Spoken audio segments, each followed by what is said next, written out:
Wire of spy universe की war 2 आपको पता है फ्लॉप क्यों हुई? क्या ऑडियंस इस फिल्म को समझ नहीं पाई या फिर वाकई ये वॉर 1 से बहुत ही बेकार बनी थी? और तो जो आने वाली मूवी है अल्फा, इसमें ऋतिक रोशन का कैमियो कैसे हो सकता है और इस फिल्म के ना हम कोर स्टोरी के बारे में थोड़ा डिटेल में बात करेंगे। चलिए वीडियो को शुरू करते हैं।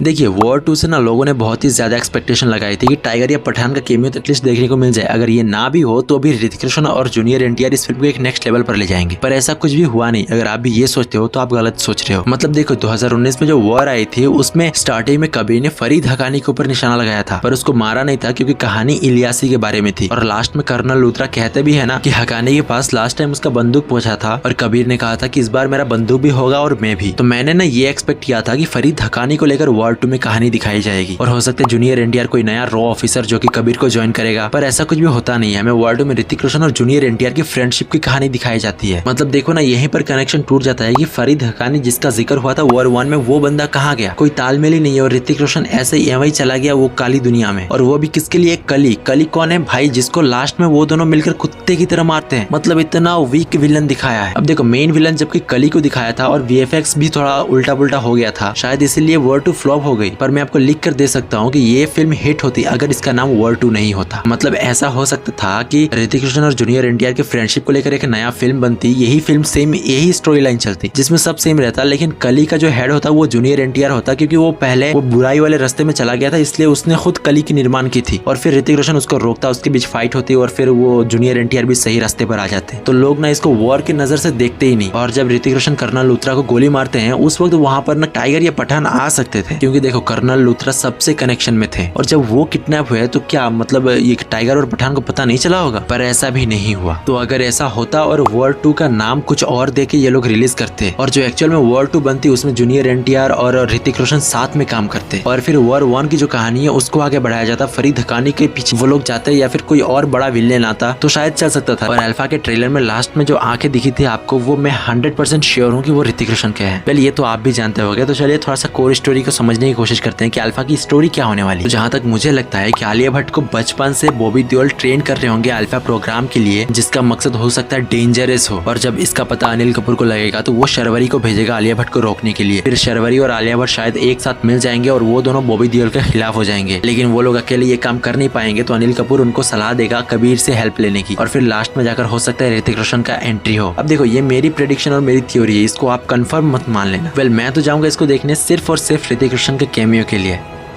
और अगर आपको ऐसे एनालिसिस वाले और वीडियोस देखना पसंद है तो फिर आप चैनल को भी सब्सक्राइब जरूर कर लेना। ठीक है, तो फिर मिलते हैं अगले वीडियो में। तब तक के लिए take care and bye bye.